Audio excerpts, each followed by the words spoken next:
Vertigo అంటే ఏంటంటే తల తిరగడము. ఈ తల తిరగడం అనే ఏదైతే సిమ్టము లక్షణం ఉందో అది ఒక్కొక్క పేషెంట్కు ఒక్కొక్కలాగా ఫీలింగ్ ఉంటుంది కాబట్టి రకరకాల వర్డ్స్ వాడతారు వాళ్ళు. ఇప్పుడు గిడ్డినెస్ అంటారు, డిజినెస్ అంటారు, లేకపోతే లైట్ హెడెడ్నెస్ అంటారు. ఇవన్నీ ఏంటంటే పేషెంట్ అబ్జర్వ్ చేసి ఫీల్ చేసుకున్న దాని ప్రకారం వాళ్ళు ఈ వర్టిగోను చెప్తారు. వర్టిగో అంటే ఏంటంటే తల తిరిగినట్టు కావడము, తర్వాత ఒక్కోసారి మరి సివియర్ అయితే వాంతులు వచ్చినట్టు లేదా వాంతి వచ్చినట్టు కావడం. దీంట్లో ముఖ్యంగా ఈ వర్టిగో 2 రకాలు ఉంటుంది. ఒకటేమో సబ్జెక్టివ్, అంటే పేషెంట్ తను తిరుగుతున్నట్టు అనిపిస్తుంది.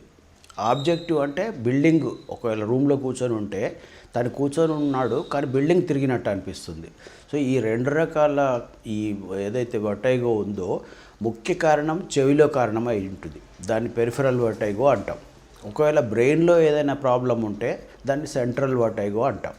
సో సెంట్రల్ వర్టిగో దాన్ని న్యూరోఫిజిషియను ఈ సిటీ స్కాన్ ద్వారా తర్వాత కొన్ని పరీక్షల ద్వారా కనుక్కొని దానికి ట్రీట్మెంట్ ఇస్తారు.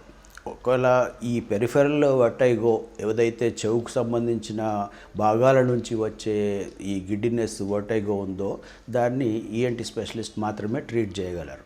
సో దీనికి ఏంటంటే ఆ లక్షణాలను బట్టి ఎంతసేపు వస్తుంది, ఏ రకంగా ఉంది, తర్వాత ఈ గిడ్డినెస్కు ఏదన్నా ప్రెసిపిటేటింగ్ ఫ్యాక్టర్ అనేది ఉందా. అంటే ఒక్కొక్కసారి ఏమవుతుందంటే పేషెంట్ పడుకొని ఉన్నప్పుడు బెడ్ మీద రైటు లెఫ్ట్ టర్న్ అయినప్పుడు కూడా గిడ్డినెస్ రావచ్చు, లేదా బెడ్ నుంచి లేచినప్పుడు, లేదా పడుకునే టైంలో ఆ డిఫరెంట్ పొజిషన్స్లో ఈ గిడ్డినెస్ వర్టిగో రావచ్చు. దాన్ని మనము బీపీపీవి అంటాం, బినైన్ paroxysmal పొజిషనల్ వర్టిగో. అంటే పొజిషన్ చేంజ్ కావడం వల్ల సడన్గా ఈ వర్టిగో వస్తుంది. దీనికి ముఖ్యంగా ఏంటంటే లోపల చెవిలో ఉండే ఈ సెమిసర్క్యులర్ కెనాల్లో చిన్న చిన్న రాళ్ళ లాంటివి ఉంటాయి.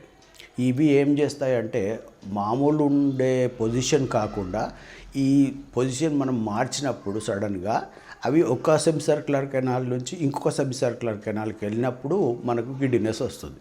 సో దీనికి ఒకవేళ మనకు గిడ్డినెస్ అనేది చెవికి సంబంధించిన కారణం వల్ల అయి ఉంటే కొన్ని టెస్టులు చేస్తే అది మనకు కన్ఫర్మ్ అవుతుంది. ఆ కన్ఫర్మ్ అయినప్పుడు ఏ కారణంతో వచ్చింది అనేది ఈజీగా తెలుస్తుంది. తర్వాత దానికి ట్రీట్మెంట్ 100% ఉంది. సో పేషెంట్కు మనము హిస్టరీ బాగా డీటెయిల్గా ఈఎన్టీ డాక్టర్ తీసుకుంటే ఆ హిస్టరీతో చాలా మటుకు డయాగ్నోసిస్ అయిపోతుంది. ఈ బీపీపీవి లాంటిది, మీనియస్ డిజీజ్ లాంటిది. ఒక్కొక్కసారి ఏమవుతుందంటే ఆటోస్క్లిరోసిస్ అంటాం. దానివల్ల ఏమవుతుందంటే చెవు వినికిడి సరిగా ఉండదు, తర్వాత ఈ గిడ్డినెస్ వర్టిగో ఉండడము, తర్వాత ఒక్కొక్కసారి ఈ చెవులో ఉయ్యని సౌండ్ రావడము, ఇవి కూడా జరుగుతుంటాయి. సో హిస్టరీతో చాలా మట్టుకు మనము డయాగ్నోస్ చేసి ట్రీట్మెంట్తో తగ్గించవచ్చు. ఒకవేళ హిస్టరీతో మనకు డయాగ్నోసిస్ కాకపోతే హియరింగ్ టెస్ట్లు ఉన్నాయి, తర్వాత దానికి సంబంధించిన టెస్టులు బెరా అని ఉంటుంది. వీటి ద్వారా డయాగ్నోసిస్ అయ్యి ట్రీట్మెంట్ 100% ఉంది. మెయిన్గా వెస్టిబులర్ ఎక్సర్సైజెస్ అని చేయిస్తాం. అంటే పేషెంట్కు ఈ గిడ్డినెస్ ఎందుకు వస్తుందో దాన్ని కౌంటర్ చేసే ఎక్సర్సైజెస్ అన్నమాట.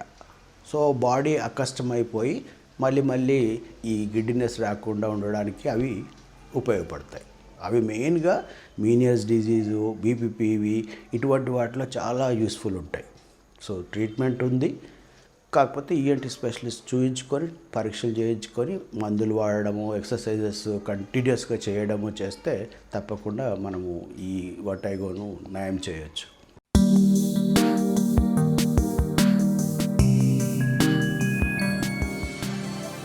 రోజు 3 అద్భుతమైన ఆరోగ్య వీడియోల కోసం 3TV హెల్త్ ఛానల్ ని లైక్ చేయండి, కామెంట్ చేయండి, సబ్స్క్రైబ్ చేయండి, అలాగే షేర్ చేయండి.